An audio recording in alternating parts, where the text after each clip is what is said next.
Resulta que vamos a dar unas charlas sobre la Virgen María, ¿no es cierto? A reflexionar sobre alguien que todos conocemos.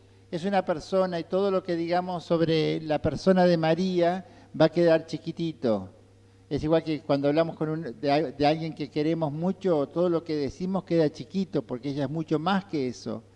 Pero vamos a decir algo de María, porque la queremos tanto, ¿no?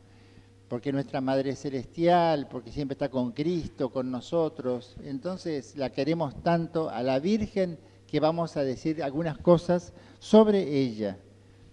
Para empezar esta primera charla, quiero empezar por casa, entonces voy a hablar sobre la Virgen María en la Argentina. ¿Eh? La Virgen María en la Argentina. El segundo tema no se los digo, suspenso. Este es el primer tema. La Virgen María en la Argentina. ¿Eh? Yo tengo mis machetes acá, así no me olvido. Bueno, como la Argentina es tan grande y nuestro pueblo quiere tanto a la Virgen Santísima, tuve la suerte de viajar muchísimos años por Perú, Chile y Argentina, cosas de cura, por misionero. Muchos años por Perú, Chile y Argentina. Y me di cuenta que son pueblos tan religiosos, tan religiosos. Yo siempre digo lo mismo, la religiosidad del pueblo a mí me conmueve. Es como cada vez más viejo, más me conmueve la fe de nuestro pueblo. Pero me di cuenta que la Argentina es especialmente mariana. En todas partes son de la Virgen, pero la Argentina es muy de la Virgen, me di cuenta. Bueno, que no me escuche un chileno o un peruano, pero ellos aman a la Virgen, ¿eh? Y les puedo contar muchísimas cosas de la Virgen, ¿eh? Pero la Argentina es muy, muy de la Virgen, me impresiona eso. Entonces, para hablar de la Virgen María en nuestra historia de la Argentina de tantos siglos y años, lo voy a resumir, voy a decir 4 advocaciones nomás, imagínense. Primero, todos sabemos que María es una sola, María de Nazaret. Es una sola, María de Nazaret, la mamá de Jesús. Es una sola, María de Nazaret. Pero como se aparece en muchas partes, se pone distintos vestidos, habla distintos idiomas, porque si se aparece en un país de África, habla como hablan en el Congo o en Sudán, ¿no es cierto? O en un país de Asia, habla como Japón, ¿no? Japonés, porque ella se adapta, porque es madre y se adapta y se pone vestidos, porque es mujer y es coqueta. Y se pone distintos vestidos hermosos, siempre son hermosos los vestidos de la Virgen. Cuando se aparece en los pueblos o cuando la gente hace imágenes de ella, la viste como su cultura, como su país. Pero la Virgen es una sola. ¿Quién es la Virgen? ¿Cómo se llama? ¿Y el apellido? De Nazaret, porque así se decía antes, de donde era uno. Por ejemplo, Ana de Hurlingham, ¿no es cierto? María de Nazaret, ese era como el apellido, de donde era uno. María de Nazaret es una sola, pero como se aparece en muchas partes del mundo, se pone distintos vestidos y se hace llamar diferente, Luján, Itatica, Cupé, El Valle, ¿no es cierto? Guadalupe. Son distintos nombres de la misma persona que es María de Nazaret. ¿Está claro esto? Así hablo con libertad, ¿eh? Voy a hablar con mucha libertad. En la Argentina vamos a empezar por el noroeste. El noroeste, o sea, de Tucumán, Salta, Santiago, ¿no es cierto?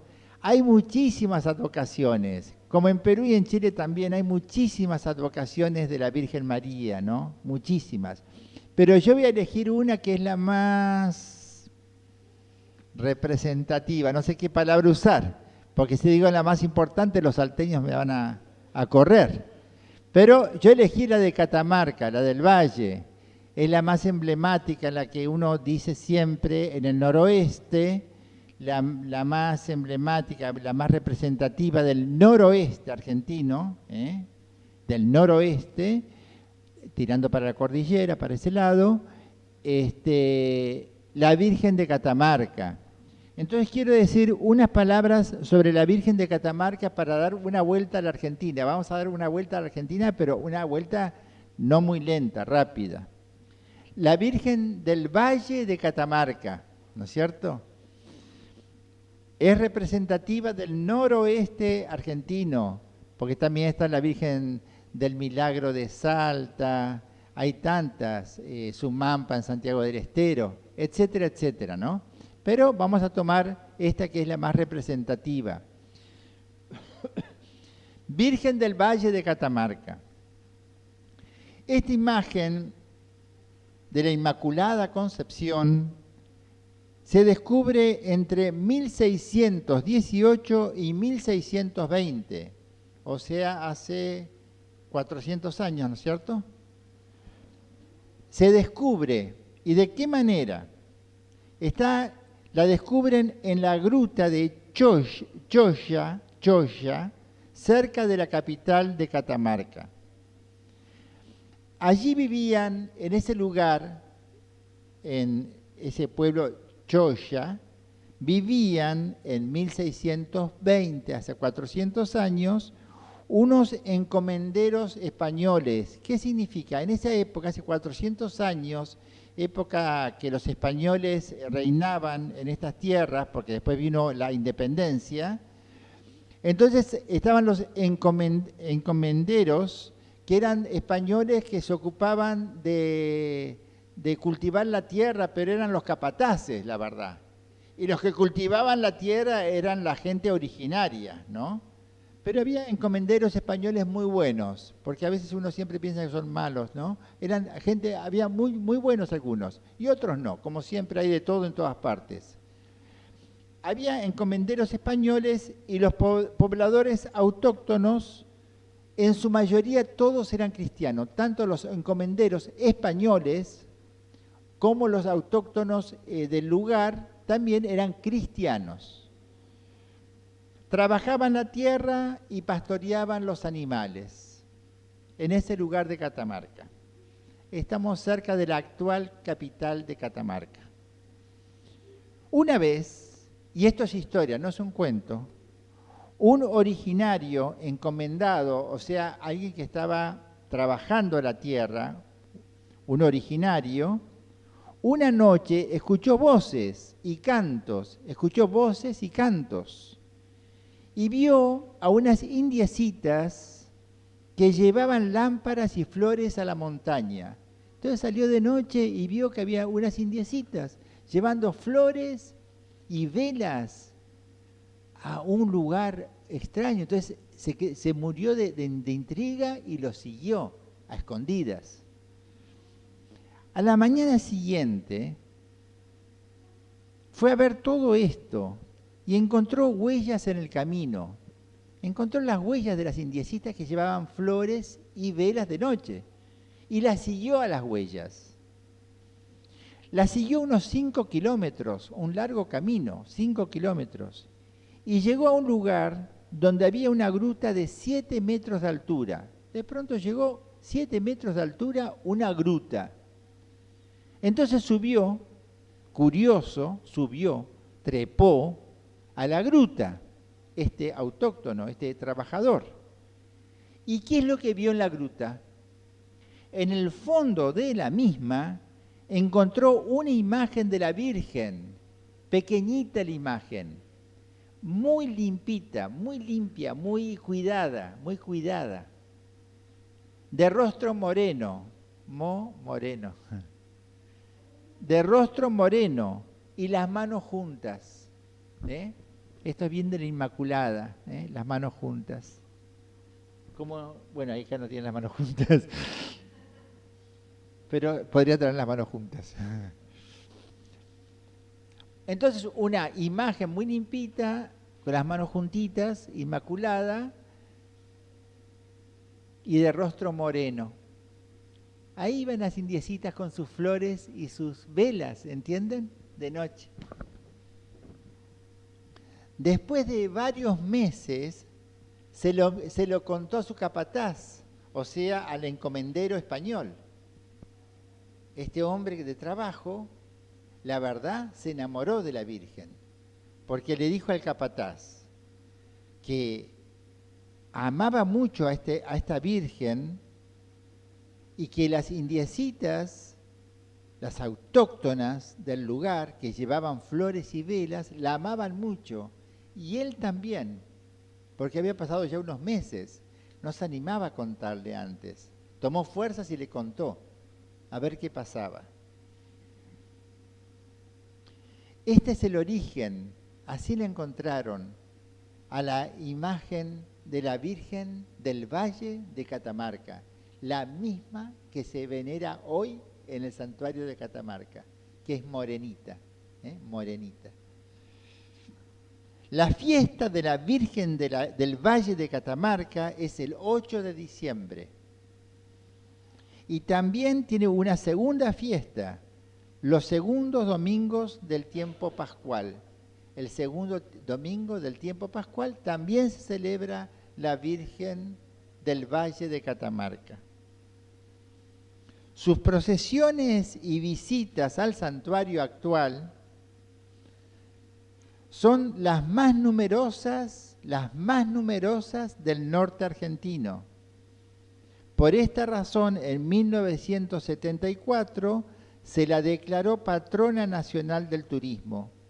O sea, la Virgen del Valle de Catamarca es la patrona nacional del turismo, por la cantidad de gente que va a la Virgen del Valle durante todo el año, y especialmente el 8 de diciembre o el segundo domingo del tiempo pascual. Esta es la historia de la Virgen del Valle de Catamarca en el noroeste argentino. Y por supuesto hay muchas otras, pero elegí esta, porque me pareció la más representativa del noroeste. Ahora vamos a viajar al noreste argentino, el litoral. ¿Qué provincias hay ahí? Misiones, Corrientes, Entre Ríos, ¿no es cierto? Buenos Aires ya es más La Pampa, más el centro. Pero el noreste argentino, el litoral, la más representativa es la Virgen de Itatí, Nuestra Señora de Itatí, que yo veo que en esta iglesia hay dos o tres. Hay dos o tres. Y en Cristo de la Paz hay una muy importante también, en el fondo. Así que hay mucha gente del litoral en estos barrios. Por algo está la Virgen de Itatí. Nuestra Señora de Itatí, ahora estamos en el noreste, ya hemos viajado, del noroeste al noreste, al litoral. Virgen de Itatí, también es una inmaculada. ¿Qué significa inmaculada? Son las imágenes que ustedes ven con las manos orando y pueden tener un poquito de panza, pero apenitas. Y están así derechos, esas son las inmaculadas. ¿Y cuáles son las vírgenes madres? Las que tienen al niño. Son las dos grandes advocaciones en América Latina. En América Latina hay dos grandes advocaciones. Las Inmaculadas, Luján es Inmaculada, por ejemplo. Y la Virgen Madre, por ejemplo, Sumampa. La Nuestra Señora de la Consolación de Sumampa tiene un niño dormido, porque es santiagueño, está dormido. Está durmiendo la siesta. Entonces, la que tienen al niño se llama Virgen Madre. La que están así rezando es la Virgen Inmaculada. Y siempre es María de Nazaret. Esas son las grandes advocaciones en América Latina, las Inmaculadas y las Vírgenes María Madre. Esta de Itatí es una Inmaculada igual que la Virgen del Valle de Catamarca. Queda en el pueblo de Itatí, a orillas del río Paraná, a 70 kilómetros de la ciudad de Corrientes. 70 kilómetros. Muchos hacen la peregrinación como de acá a Luján, de Corrientes a Itatí, muchos. Son 70 kilómetros. Y miren, desde 1616 se le tiene una gran devoción a esta imagen de la Inmaculada Concepción. el mismo año más o menos que Virgen del Valle. Y el mismo año más o menos que Virgen de Luján, vamos a ver después. No me quiero adelantar, ¿no? Estamos ahora en el litoral. Entonces, desde 1616 se le tiene una gran devoción a la Virgen de Itatí, en la ciudad de Itatí, a orillas del río Paraná, a 70 kilómetros de la ciudad de Corrientes.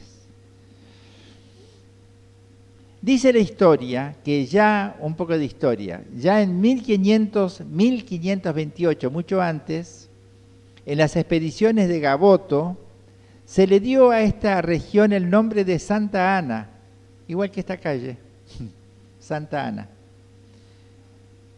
A esa región que está Itatí se le dio a toda esa región, ¿no? Mucho más amplio, el nombre de Santa Ana. Dice que los pobladores de allí eran muy amables, muy pacíficos. Era gente muy pacífica, la gente guaraní y la gente del litoral, muy pacífica. Y que los recibieron muy bien a los españoles.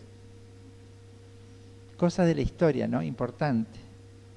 Los franciscanos evangelizaron esos lugares y propagaron allí el amor a la Inmaculada Concepción de María. Los españoles, los franciscanos siempre promovían la Inmaculada Concepción.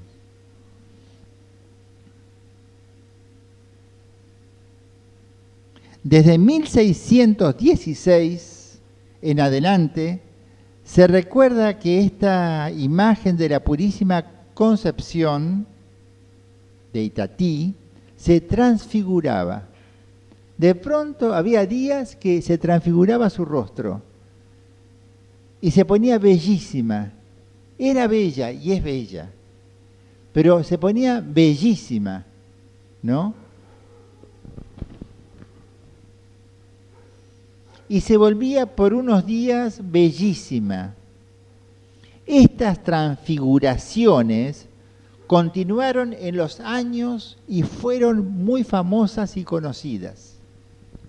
La Virgen se transfiguraba en una belleza celestial.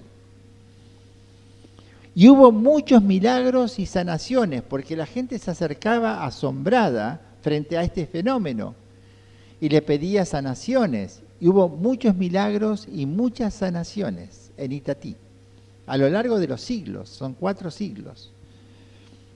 Y se recuerda especialmente un hecho que es el siguiente.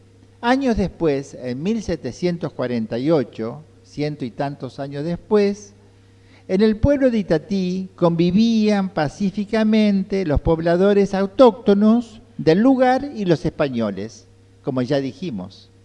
Un día, un malón era gente rebelde, ¿no? Que no se amigaba con nadie. Un día, un malón quiso atacar el pueblo. Y dicen que frente a ellos se abrió una gran zanja que les impedía el paso. No pudieron entrar a Itatí, a la ciudad de Itatí, el malón. Y con mucho temor se retiraron y nunca más intentaron otro ataque. Algo milagroso.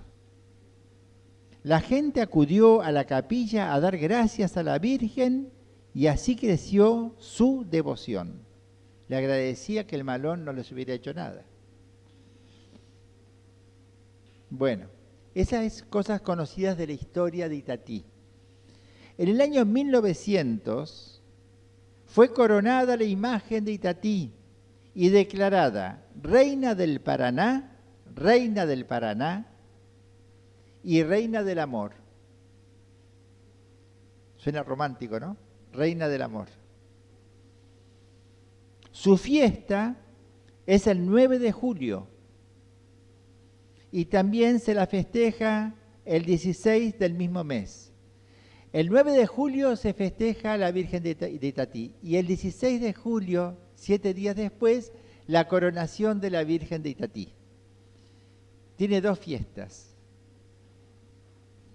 Su santuario es uno de los más importantes de América y cada año pasan por allí alrededor de 2,5 millones de fieles. 2,5 millones de fieles. Imagínense.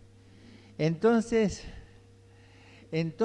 ya hemos estado en el noroeste con la Virgen del Valle, de Catamarca. En el noreste o litoral con la Virgen de... Muy bien. Ahora vamos al centro del país, a la Pampa Húmeda, donde queda Buenos Aires también, el puerto, Buenos Aires. ¿Y quién está ahí? La Virgen de Luján, Nuestra Señora de Luján. Quiero decir unas palabras sobre la Virgen de Luján. Todos sabemos el milagro de Luján. Igual voy a decir 2 palabritas, lo resumo para no ser larguero, ¿no? Todos sabemos que un hombre de origen brasilero vivía en Santiago del Estero y tenía un campo. Y tenía otro amigo brasilero, portugués, que vivía en Brasil. Y le pidió que le hiciera una imagen para su campo. Eran los años 1630, o sea, imagínense esa época, le habrá mandado una carta. Y la carta habrá llegado meses después. Y le pedía una imagen de la Virgen para su estancia en Santiago del Estero. Este portugués que vivía en Brasil y que hacía imágenes muy hermosas de la Virgen María, en vez de hacerle una, le hizo 2. Por bueno nomás. Y se la mandó por barco. Bueno, vinieron las 2 imágenes del barco con algunas personas, un esclavo que se llamaba Manuel, cuidando también la carga, y vinieron al puerto de Buenos Aires. Entraron por contrabando en el puerto. La Virgen entró por contrabando. Es verdad, es historia. Entraron por contrabando. Hicieron noche y la segunda noche la hicieron en el río Luján, donde hoy es Pilar o Atalaya, sí. Bueno, sí, creo que se llama ese nombre, no importa. Y en el campo de Rosendo, un señor les ofrece el campo para pasar la noche. Entonces pasan la noche, pero por Pilar más o menos. Entonces pasan la noche, duermen, descansan, tranquilos, y a la mañana van a seguir viaje a Santiago del Estero, donde iban las imágenes, ¿no? Pero ¿qué pasaba? La carreta no andaba, ¿se acuerdan? Que la carreta no avanzaba. Y le golpeaban a los bueyes y no querían avanzar. Y de pronto dicen, a ver si acá hay algo raro. Vamos a bajar una de las cajitas que lleva la Virgen, a ver qué pasa. Bajaban una cajita y los bueyes andaban. La subían y los bueyes no querían andar. Entonces dijeron, significa que esta imagen quiere quedarse acá en el campo de Rosendo. Entonces se quedó la Virgen Inmaculada, que hoy es la Virgen de Luján, se quedó en el campo de Rosendo, a orillas del río Luján, por Pilar. Y se quedó cuidándola el negro Manuel, que era esclavo. En esa época había esclavos. La injusticia de los esclavos existía en esa época. Y había un esclavo llamado Manuel. Y él cuidaba a la Virgen que se quedó en el campo de Rosendo. Las carretas siguieron con la otra imagen, que era una Virgen Madre, que es la Virgen de Sumampa, porque llegó a destino, que era Sumampa, un pueblito de Santiago del Estero, donde este señor había pedido su imagen. Y este señor, que era portugués, recibió con mucho agradecimiento esta imagen de la Virgen y le hizo una hermosa capilla en Sumampa. Y hoy es famosa en todo Santiago del Estero y los alrededores. Nuestra Señora de la Consolación de Sumampa, que está la Virgen con el niño dormido, muy dormido, y ella lo cuida. Se quedó entonces en el campo de Rosendo la Virgen Inmaculada de Luján, que después va a ser la de Luján. Bueno, el negro Manuel la cuidaba, pero con el tiempo, él la cuidaba mucho, pero con el tiempo no iba nadie a verla. La devoción al principio entusiasmo, y después, como pasa a veces con las cosas, poco entusiasmo, nada, no pasaba nada.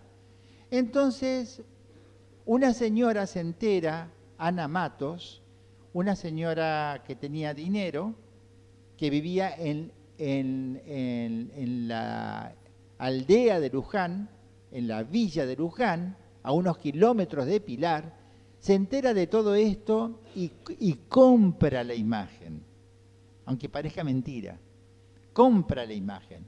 Y Rosendo se la vende, habrá hecho unos pesos. Y se la vende a la señora Ana Matos. Entonces, le vende también al esclavo, que se llamaba Manuel, porque los esclavos se vendían, así era la injusticia humana. Entonces va la Virgen de Luján, actualmente Virgen de Luján, porque fue a la villa de Luján, por eso se llama de Luján, a la casa de Ana Matos. Y Ana Matos le hace una capilla. ¿Y quién la cuida? El negro Manuel. Pero el negro Manuel ya había pasado 40 años, ya estaba más grande. Y la cuidó con un fervor increíble. Por eso está ahora en vías de canonización, va a ser santo el negro Manuel. Porque la cuidaba día y noche. Hay muchas anécdotas, pero bueno, les cuento alguna para no ser largo. Ella se escapaba de noche. Y iba a ver enfermos, dicen, la leyenda o la historia. Y dice que volvía con abrojos en su manto y el negro la retaba por andar de noche. Pero ella iba a ver enfermos, pero le veía los abrojos. ¿Por dónde anduvo? Por el campo. Y el negro la retaba y la cuidaba y la limpiaba. Y otro cuento que dicen que es historia es que el negro Manuel, con las velas que le ponía a la Virgen de Luján, con la cera, le hacía la señal de la cruz a los enfermos y muchos sanaban, muchos sanaban. Hay un famoso sacerdote que sanó y se quedó a vivir en Luján, agradecido. Los sanó la vela de la Virgen de Luján. ¿Y quién se la ponía? El negro Manuel. Y el negro Manuel cuidó a la Virgen de Luján y contó el milagro, siempre contaba el milagro, de cómo se habían detenido las carretas y los bueyes, por más que le pegaban fiero, no avanzaban. Esa fue la vida del negro Manuel. Y se quedó a vivir entonces en casa de la señora Ana Matos, mejor dicho, en la ermita de la Virgen de Luján.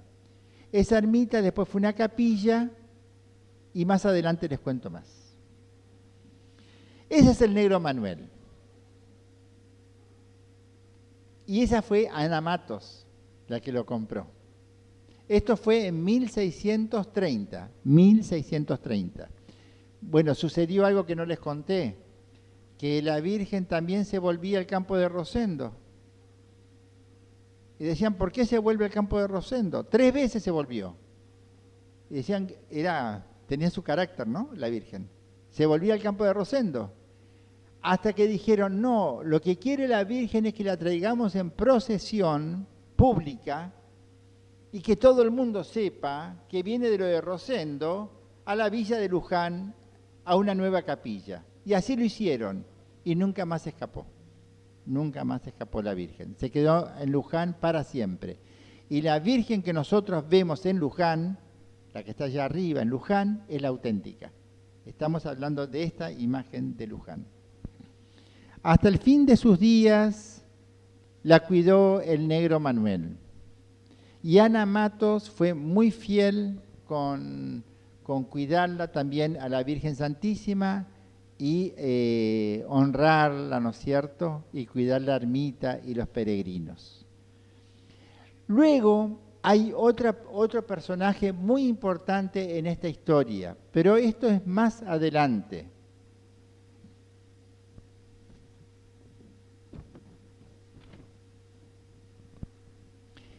El padre Jorge Salveire es muy importante en la historia de Luján. Era un misionero vicentino de San Vicente de Paul, que nació en Francia en 1847, o sea, muchos años después estamos hablando, fin del siglo XIX, habían pasado 2 siglos. Y este buen misionero fue enviado a la capilla de Luján, y él estaba feliz porque amaba a la Virgen, y cuidaba a la Virgen, el padre Jorge Salveire. Fue religioso de San Vicente de Paul. Fue enviado a la Virgen de Luján a atender a la iglesia de la Virgen. Un día fue trasladado, porque eran misioneros, a la ciudad de Azul. A él no le gustó mucho porque iba a extrañar a la Virgen de Luján, pero como era religioso tenía que obedecer, como nosotros obedecemos con el Padre Juan. Entonces fue a Azul, y estando en Azul, lo envían a otra misión más lejos. Y él obedece hacia el oeste de Azul. Y se encuentra de pronto rodeado de unos no muy amigos originarios. Gente que lo miraba bastante cruzado. Y finalmente se enemistan con él y lo quieren matar. Y él se ve rodeado, por decirlo así, de indígenas, por decirlo así, o autóctonos, no sé qué palabra usar, originarios del lugar, que no querían nada con lo cristiano en ese momento, ni con un misionero que andaría con sotana, con pollera, no sé qué, raro para ellos, y lo querían matar.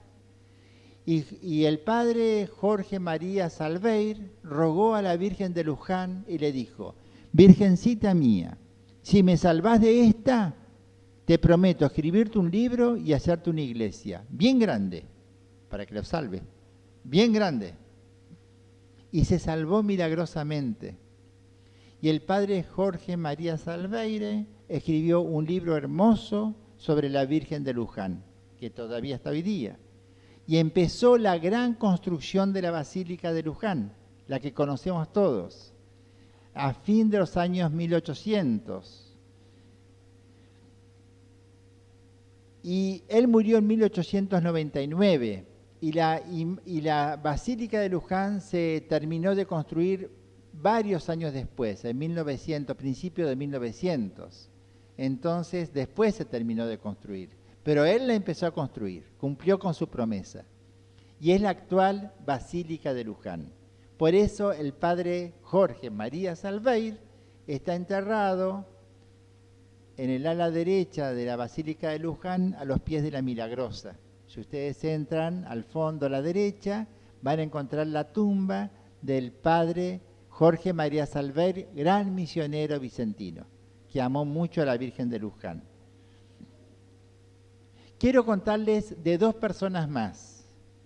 Una persona, ¿cuál es el historiador más importante de la Virgen de Luján? ¿Cuál es el que estudió más sobre la Virgen de Luján, que escribió libros así de gordos? Uno así de gordo, otros finitos. Se llama Juan Presas.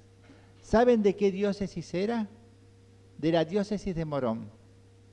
¿Saben de dónde era párroco? De la parroquia del Buen Viaje. Durante décadas. Ahí bautizaba, ahí era párroco de la Virgen del Buen Viaje. Y él estudió muchísimo la historia de la Virgen de Luján. Y entre tantas cosas descubrió un hecho histórico. Fue a La Plata, a la ciudad de La Plata, y descubrió en los archivos de La Plata un documento donde aparece el juicio que había sido hecho al negro Manuel. Porque al negro Manuel, como no sabían de quién era dueño, de Rosendo, de Ana Matos, de la Virgen, del pueblo, ¿de quién? Entonces hubo un juicio para el negro Manuel. Y el comisario de Luján juntó dinero entre los pobladores de Luján para comprarlo al negro Manuel. Y consiguió la donación de la gente, el comisario. Y compraron al negro Manuel para que cuide a la Virgen. Por eso el negro Manuel es del pueblo, porque lo compró una colecta que hizo el comisario del pueblo de Luján. Y cuando en el juicio le preguntaron al negro Manuel, ¿y vos, negro, qué decís, Manuel? ¿Qué decís vos? ¿De quién sos vos? Y él dijo, yo soy de la Virgen nomás. Yo soy de la Virgen nomás. Y puso el sello, un señor.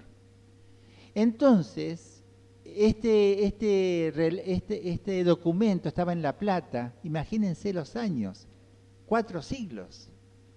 Y Juan Presas, gran historiador, era un científico, Juan Presas era un científico, era un historiador de primera, reconocido mundialmente, realmente, mundialmente. Y él descubrió en este archivo este documento, que muestra la historicidad del negro Manuel, que no fue algo así que dice la gente, no, el negro Manuel fue un hecho histórico que sucedió en 1630 y pasó lo que pasó. Entonces, eso es un dato muy importante para el proceso de canonización del negro Manuel. Y por último, hablando de Luján, ustedes conocen las peregrinaciones de jóvenes a Luján, de jóvenes y no tan jóvenes. Esto empezó en 1975, en noviembre de 1975. Imagínense, en los años 70, en la convulsionada Argentina, con mucha violencia, etcétera, etcétera. Todos conocemos, sobre todo los mayores, y los menores en el colegio lo aprenden. En los años 70, tan convulsionado, un sacerdote muy santo, Rafael Tello, luchaba mucho por la justicia, era muy comprometido con los más pobres, muy comprometido. Y estaba muy cerca de los jóvenes. Y decía, ¿cómo hacer para que los jóvenes luchen por la justicia, pero por la paz, no con las armas? Era su gran preocupación. Yo tuve la suerte de conocerlo. Y era su gran preocupación, que los jóvenes luchen por la justicia social, pero con medios de paz, como enseña el Evangelio. Entonces, se le ocurrió a este cura viejo, le decíamos viejo porque tenía 58 años. Imagínense, yo tengo 71, soy Matusalén. Y él tenía 58 años y le decíamos al viejo. Pero este viejo dijo, muchachos, vamos caminando a Luján. Y los muchachos decían, no, padre, esas cosas, perdón, de viejitas, ¿no? De mujeres piadosas. Nosotros no queremos ir a Luján, nosotros queremos defender la justicia social. Él decía, defiendan la justicia social y también caminen a Luján, que la Virgen los va a escuchar. Bueno, organizaron un grupo de jóvenes, la primera peregrinación a Luján en noviembre de 1975. Y eran un grupo de jóvenes, unos 1.000, 2.000, 3.000, pero no más. Y pusieron carteles por todas partes. En Liniers salimos a las 3 de la tarde. Vengan, muchachos, vengan con zapatillas, vamos a Luján, ¿no? Así. Y el padre Tello les decía, si es algo de la Virgen, va a tener resultado. Y si no es de la Virgen, nos volvemos a casa, ¿no? Bueno, los muchachos arrancaron aquella tarde, a las 3 de la tarde, y cuando llegaban a Morón, ¿no? Primer parada importante de la peregrinación que todos conocen, miraron para atrás y era un río de gente, un río de gente. Era algo de la Virgen. Esa fue la primera peregrinación a Luján, en 1975, de jóvenes a Luján. Y así, hasta el día de hoy, más de 1 millón de personas peregrinan los primer sábado de octubre a Luján, peregrinación de jóvenes a Luján. Fue importantísimo porque fue como una ola de paz, una ola de evangelio, una ola de comunidad, de pueblo, de paz.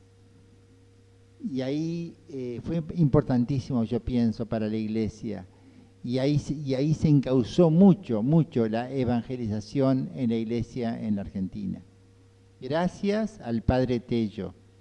El padre Tello fue reconocido por todo esto y está enterrado al lado, bueno, tumba por medio de Jorge María Salvair, abajo de la Milagrosa, en el altar lateral a la derecha. A la izquierda está el cardenal Piroño, ya que estamos, otro grande de Luján. Bueno, eso es de Luján. Hay mucho más, seguramente me olvidé de algo. Pero eso es de la Virgen de Luján, en la Pampa húmeda, como se dice, y en Buenos Aires. Pero es patrona de Argentina, de Argentina. Y por último, ahora vamos a la Patagonia. Estuvimos en el noroeste, estuvimos en el litoral, estuvimos en el centro, ahora vamos al sur, la Patagonia. ¿Qué imagen de la Virgen hay en la Patagonia conocida? Muy bien, María Auxiliadora. Pero esta es mucho más reciente, es de 1880. Al lado de las otras es reciente. Las otras eran de 1630, 1616. Esta es de 1880. María Auxiliadora llega a la Patagonia de la siguiente manera. Los salesianos y las hijas de María Auxiliadora son los religiosos de Don Bosco. Don Bosco, gran santo, que se dedicaba a la educación de los jóvenes, vivía en Italia. Y él tenía sueños proféticos, sueños proféticos. En un sueño suyo, un día soñó con la Patagonia y que no había nadie que evangelizara la Patagonia.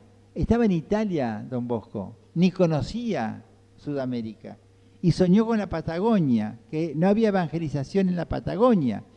Y envió a sus religiosos y a sus religiosas a educar a los jóvenes en la Patagonia y a evangelizar.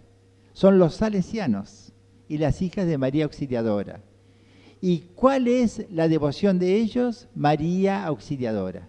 María, auxilio de los cristianos, o María Auxiliadora. Por eso en la Patagonia está lleno de imágenes de la Virgen María Auxiliadora. Yo tuve la suerte también, misionero por misiones, de ir mucho a Neuquén, y está plagado de imágenes de la Virgen María Auxiliadora. Y así en toda la Patagonia.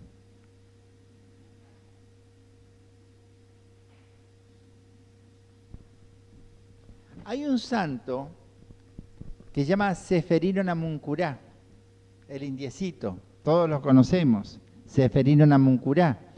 Él fue educado por los salesianos, y era de la Patagonia, hijos de estas tierras, descendiente del cacique Namuncurá, y comenzó sus estudios como sacerdote, pero muy jovencito. Él nació en 1886, Ceferino Namuncurá, educado por los salesianos.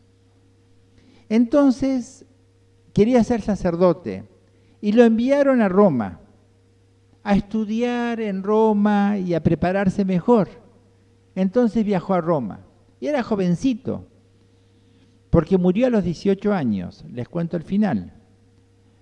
Y estando en Roma, él tenía una vida muy santa, muy devoto, muy entregado, tenía mucho entusiasmo con ser sacerdote. Y quería ser sacerdote para su pueblo, para volver a su pueblo y evangelizar a su pueblo mapuche. Ese era todo su sueño, ser evangelizador mapuche entre los mapuches. Pero ¿qué pasó? Se enfermó de tuberculosis y murió en Roma a los 18 años. Pero vivió una vida muy santa, aunque muy cortita, muy santa, muy entregada. Ceferino Namuncurá, santo de los salesianos. Bueno, eso nomás. Eso entonces, hemos viajado por el país, ¿no? Noroeste, litoral, el centro y la Patagonia con María Auxiliadora. A eso súmenle muchísimas más devociones y advocaciones de la Virgen, ¿no? Y eso es un poco el mapa, ¿no es cierto?, de María Santísima en la historia de la Argentina. Algo más. Hay imágenes muy conocidas por ser de la época de la independencia, ¿no? 1810, 1816 es nuestra independencia, ¿no?, de los argentinos, de los españoles. En esa época, los grandes, ¿no?, próceres argentinos y nuestro orgullo, como son el general San Martín y Manuel Belgrano, eran de la Virgen, eran devotos de la Virgen. A Manuel Belgrano se le ocurrió hacer rezar a su tropa antes del atardecer el rosario. El rosario. Imagínense todos los soldados rezando el rosario todas las tardes. Y así fue. Cuando venció en la batalla de Tucumán a los reales, a los españoles, Manuel Belgrano le dio gracias a la Virgen de la Merced en Tucumán, patrona de Tucumán, le dio gracias a la Virgen de la Merced y le ofreció su sable, como diciendo, tú eres la generala, yo soy tu servidor, tu soldado, tú eres la generala. Eso hizo Manuel Belgrano, y la generala es la Virgen de la Merced, patrona de Tucumán. Otro tanto hizo San Martín. Un día San Martín fue a visitar a Belgrano, a Tucumán, y Belgrano, que eran amigos, le dijo a San Martín, José, te quiero dar un secreto. ¿Querés tener unidas a las tropas? ¿Querés tener con fervor a las tropas? Sí, hacerle rezar el rosario todas las tardes, porque mis tropas lo hacen y hemos vencido. ¿Qué hizo el general San Martín? Todas las tardes, las tropas del general San Martín, que cruzaron los Andes, que independizaron no solamente Argentina, Chile y Perú, ¿no es cierto?, rezaban el rosario. Y San Martín, en agradecimiento por los triunfos de la independencia frente a los españoles, le dio su sable a la Virgen del Carmen en Cuyo, en Mendoza, y la nombró generala a la Virgen del Carmen. Entonces hay dos generalas, la Virgen de la Merced con Belgrano, la Virgen del Carmen con San Martín. Es nuestra historia. Y hay una tercera. En las invasiones inglesas, ¿se acuerdan que estudiamos en el colegio? Invasiones inglesas, 1806 más o menos, ¿no?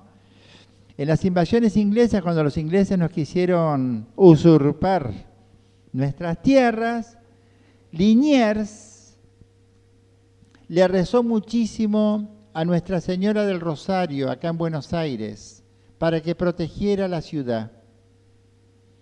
Y cuando fue que venció la ciudad de Buenos Aires frente a los ingleses, el ataque inglés, él también le agradeció muchísimo a Nuestra Señora del Rosario. Y en forma de agradecimiento salió con el Santísimo Sacramento, la Eucaristía, por las calles de Buenos Aires, agradeciendo a Dios el triunfo contra los ingleses. Eso es Liniers. Liniers. Estos son tres próceres que amaron y enaltecieron a la Virgen Santísima y le reconocieron su intercesión. Bueno, hasta acá vamos bien. Voy a ver la hora porque no los quiero. Las 8, no sé a qué hora empecé. ¿Sigo? ¿Un poquito más o la próxima? ¿Se animan un poco más? ¿Un ratito? Bueno. Ahora hemos estado en la historia, ¿no es cierto? En la geografía argentina, en las batallas argentinas, siempre custodiados por la Virgen de Luján. Y hoy día, ¿qué pasa? Hoy día hay muchísima devoción a la Virgen desde siempre. Itatí, El Valle, Luján, Salta, pero Salta la Virgen del Milagro y el Señor del Milagro, grandes procesiones, la Virgen de la Carrodilla en Mendoza, tantas, ¿no? Y ustedes saben muchas más que yo.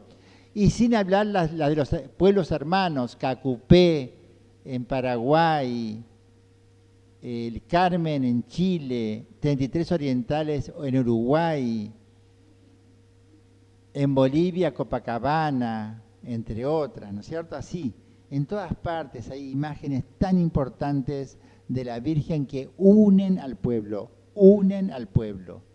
Por eso cuando pedimos por la unidad, pidámosle siempre a la Virgen, que la Virgen una a nuestro pueblo hoy. Ahora voy a hablarles de las apariciones marianas contemporáneas, las contemporáneas, apariciones marianas contemporáneas en nuestro país, en la Argentina. Yo solamente hablo de las permitidas por la Iglesia. De las otras, la verdad, ni las conozco. No me dan ningún interés ni siquiera conocerlas. Yo hablo de las apariciones de la Virgen hoy día permitidas por la Iglesia. Acá en la Argentina yo conozco 3. Digo yo conozco 3 porque son las que investigué. Quién sabe hay alguna otra permitida por la Iglesia que yo no conozca. Pero yo hablo de lo que conozco, para hablar con autoridad, porque si no... Bueno, hay tres apariciones contemporáneas.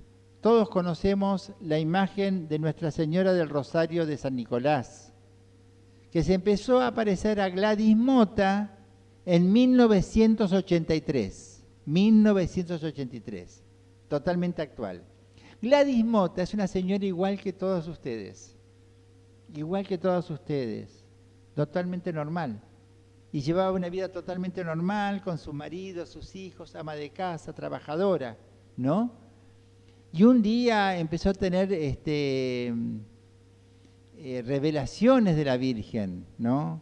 Que en su cuarto, que se encendían el rosario, que después se le apareció la Virgen, etcétera, ¿no?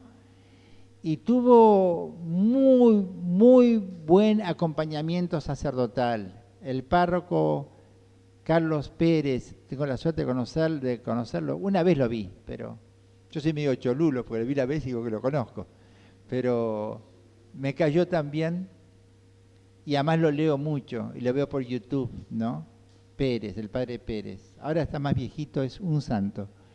Y tuvo un gran obispo, Domingo Castaña, que supieron acompañar muy bien estas apariciones de la Virgen de San Nicolás. La Virgen le pidió un santuario a orillas del Paraná, en la ciudad de San Nicolás, del Rosario, de los Arroyos, perdón, San Nicolás de los Arroyos. Y bueno, y el pueblo, con la financiación del pueblo y solamente del pueblo, se hizo el enorme santuario que todos conocemos. Y esta imagen tiene como particularidad el rosario, el rezo del rosario. Y se la llama el Arca de la Nueva Alianza, porque en el Antiguo Testamento estaba el arca que llevaba la alianza de Dios, las piedras de los mandamientos, de los 10 mandamientos, ¿no es cierto? Y ese era el arca de la alianza, pero María lleva en su seno virginal el arca de la nueva alianza que es Jesucristo. Ella es el arca de la nueva alianza. Eso aparece mucho en la Virgen de San Nicolás. Y los mensajes son hermosísimos. Pero dejémoslo ahí. Pasemos a otra. Voy a hablar de 3 imágenes contemporáneas en Argentina. La segunda, que está permitida en la Argentina y es una aparición contemporánea, es en Salta. Y es la Inmaculada Madre del Divino Corazón Eucarístico de Jesús. Lo dije bien. La Inmaculada Madre del Divino Corazón Eucarístico de Jesús. Como es difícil, yo le digo la Virgen del Cerrito, le digo yo, porque es demasiado largo. La Virgen del Cerrito de Salta se aparece a otra señora tan común como Gladys Mota y como ustedes. Y se llama María Livia. María Livia, también casada con hijos, ama de casa, igual. Y se le aparece a María Livia con manifestaciones así extraordinarias, y María Livia se queda totalmente asombrada y le pide y le pregunta qué quiere de ella, y ella le dice que quiere reinar en su casa, que quiere reinar en su matrimonio, que quiere reinar en su hogar. Y ella le dice, sí, sí, sí, sí, sí, y va adelante. Bueno, hoy día hay peregrinaciones a Salta de miles y miles de personas, ¿no? Y van al Cerrito a recibir la bendición que María Livia da en nombre de la Virgen y de Jesucristo. Eso es Salta, que empezó en 1990. 1990 en Salta. La Virgen del Cerro de Salta. Yo le digo así, para no decir todo el nombre. Pero la verdad es la Inmaculada, Madre del Divino Corazón Eucarístico de Jesús. O sea que está unido la Virgen y la Eucaristía. Porque fíjense, es la Madre del Divino Corazón Eucarístico de Jesús. Por eso la imagen está ella arrodillada y acá una Eucaristía, ¿no es cierto? Siempre la Eucaristía y la Virgen están unidas, siempre. Don Bosco decía lo mismo, la Eucaristía y la Virgen María, siempre unidos. Y la tercera que les quiero nombrar es la Virgen de Lanús, acá cerquita, en Lanús, Lanús Este. Esta es de 1999. Se llama Santa María del Espíritu Santo. Santa María del Espíritu Santo. Se aparece a Marcia, una adolescente, en 1999. Y la primera aparición que recibió Marcia iba con sus padres al santuario de San Nicolás en auto, y de pronto la Virgen, ella iba sentada atrás, se le aparece en el asiento de atrás. Imagínense el susto de Marcia. Pero ahí se quedó charlando con la Virgen y le cambió la vida. Le cambió la vida. Hoy en la plaza de Lanús Este, del lado este, multitudes de gente. Y la iglesia lo apoya, y hay sacerdotes, hay misas, y el obispo lo aprueba. Se llama Santa María del Espíritu Santo porque tiene el corazón de la Virgen y una paloma hermosísima, hermosísima, el Espíritu Santo. Quiero decirle algunas cosas sobre esto. Ténganme paciencia, un ratito más. Quiero decirle algunas cosas sobre las apariciones de la Virgen. ¿Qué criterios tener frente a las apariciones de la Virgen? ¿Qué hacer? Me hablan de la Virgen de Salta, me hablan de la Virgen de Lanús, de San Nicolás, o de afuera, de otros países, de la Reina de la Paz en Medjugorje. ¿Creo o no creo? Si la Iglesia lo permite, está bien creer. Eso es, si querés creer, creés, si te hace bien. Si no, decís, no, a mí no, esas cosas no me gustan. Está bien, tenés libertad, pero tenés permiso para creer. Y si tenés alguna duda, le preguntás a un sacerdote y ellos te van a decir, mira, esta puedes creer, esta no, porque ella es una fantasía, es la Virgen de no sé. Soy muy malo para los ejemplos. Invento una que no existe.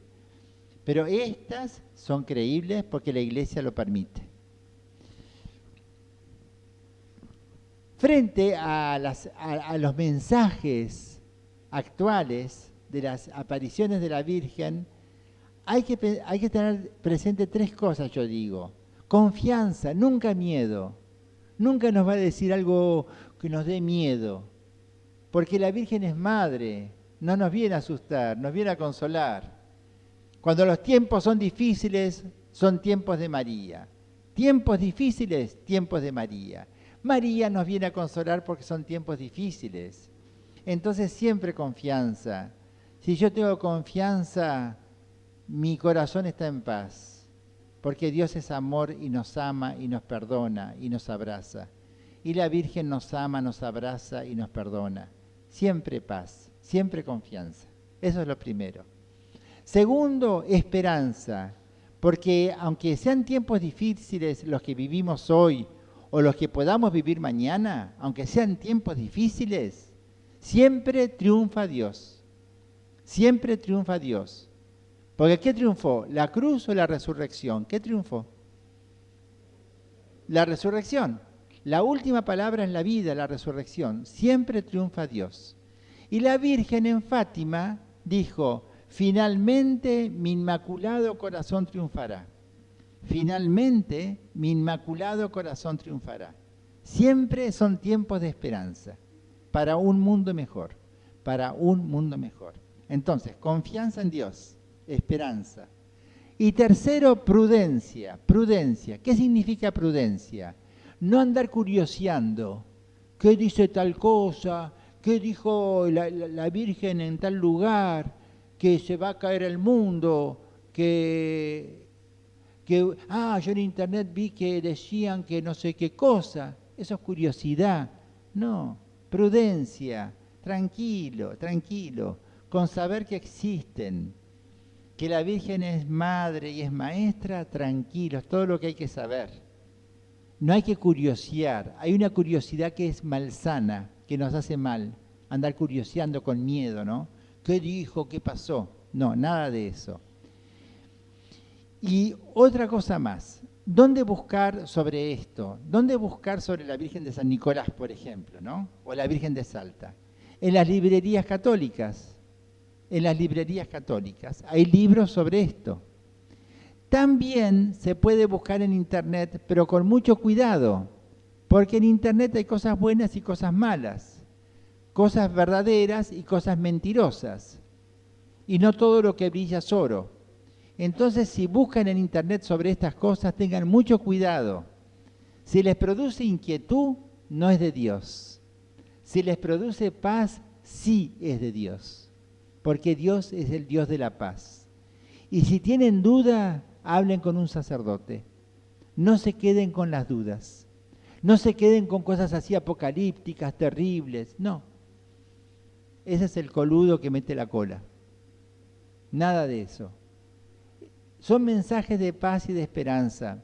La Virgen Santísima nos dice, son tiempos difíciles. Por eso estoy con ustedes.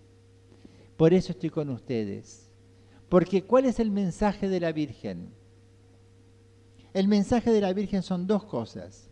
Por un lado, ella nos enseña a ser buenos cristianos. Ella nos enseña el Evangelio.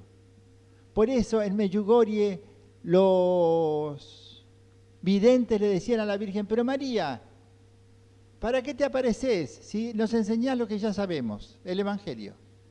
¿Y saben lo que les contestó la Virgen? Sí, pero se los digo yo. Y los dejó mudo. Sí, pero se los digo yo. O sea que ella lo enseña y es muy diferente. Entonces siempre nos va a enseñar el Evangelio. Siempre la Virgen nos va a enseñar a seguir a Jesucristo. Nada nuevo nos va a enseñar, pero lo dice ella, se aparece ella. Eso una. Y la otra enseñanza de la Virgen es que estos son tiempos difíciles y ella nos llama a la conversión al mundo. Ella dice, en el mundo no hay paz, en el mundo no hay paz, porque el mundo se ha alejado de Dios. Vuelvan a Dios y van a tener paz. Reconcíliense con Dios y van a tener paz. Ese es el mensaje de la Virgen. Hijos míos, reconcíliense con Dios para tener paz, porque Dios es la paz. Y ella nos enseña caminos de reconciliación a Dios. Todos los mensajes de la Virgen, los antiguos y los contemporáneos, son mensajes de paz. San Nicolás, Salta, Lanús, Medjugorje y en otras partes del mundo, ¿no es cierto? Son todos mensajes de paz, para que nos reconciliemos con Dios, para que volvamos al Evangelio, para que dejemos el pecado y volvamos a la vida de la gracia y tengamos paz. La paz es muy importante. Por eso la Virgen en Medjugorje se llama la Reina de la Paz. Y cuando los chicos, los 6 jóvenes que la vieron, se acercaron por primera vez en 1981, la Virgen le dijo un mensaje: paz, paz, paz. Ese es mi mensaje. Entonces ella les explicó, el hombre contemporáneo no tiene paz porque está alejado de Dios. Que se acerque a Dios, que se reconcilie con Dios para tener paz y para ser instrumento de paz para los hermanos. Esos son los mensajes. Bueno, tenía para leer más mensajes, pero me da no sé qué. Yo a qué hora empecé, 6:30. Ya es demasiado. La próxima les prometo leerles unos mensajes, ¿no? Es demasiado, si no. ¿No? La próxima les leo unos mensajes que tenía acá para leer, pero ya muy tarde. Tenía unos mensajes de Salta, ¿no? Todas estas cosas se consiguen en las librerías católicas. Las apariciones marianas contemporáneas permitidas por la Iglesia, Lanús, Salta, San Nicolás, se consiguen en las librerías católicas. Y si lo ven con internet, mírenlo con mucho cuidado, que sea auténtico y que no les vendan un buzón. Que no les vendan un buzón, ¿no? Para eso consulten a los sacerdotes, realmente lo digo. Consulten a los sacerdotes, que es lo mejor. Siempre les vamos a dar paz. Bueno, ¿alguna pregunta me quieren hacer? ¿Alguna duda? Porque quién sabe, yo hablo mucho y... ¿Alguna duda? Sí, con confianza. Fuerte, fuerte.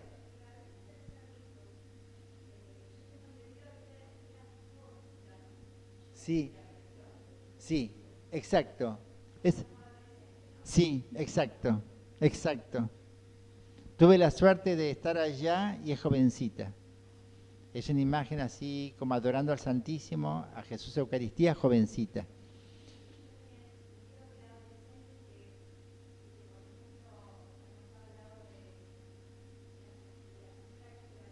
De María Livia.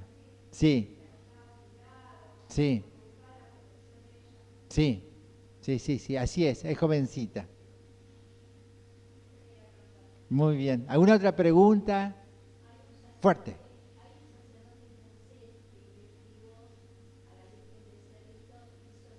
Sí, René Laurentin. Es un gran teólogo francés que murió hace poquito, que fue 3 o 4 veces a Salta y estaba entusiasmado con Salta. Y él dijo, era una gran autoridad. De todos los teólogos marianos contemporáneos, es el más importante. Sí, dicho por los papas, ¿no es cierto? Lo consultaban al padre Laurentin y aprobaba, veía con buenos ojos Salta. ¿Cuántos? ¡Qué hermoso! ¡Qué hermoso! Muy bien. Por los frutos se conoce el árbol. Por los frutos se conoce el árbol. El fruto más maduro de las apariciones son las conversiones a Cristo. Cuando se convierte el corazón a Cristo. Sí. ¿Alguna otra duda? ¿Preguntas? ¿Dejamos acá? ¿Van a venir el jueves que viene? Bueno, el jueves que viene les quiero hablar de la Virgen de Guadalupe, ¿eh? De la Virgen de Guadalupe, patrona de América Latina, ¿sí? ¿Les gusta? Bueno, los espero a la misma hora en el mismo canal. Muchas gracias por estar acá, muchas gracias. Dios los bendiga. Dios los bendiga.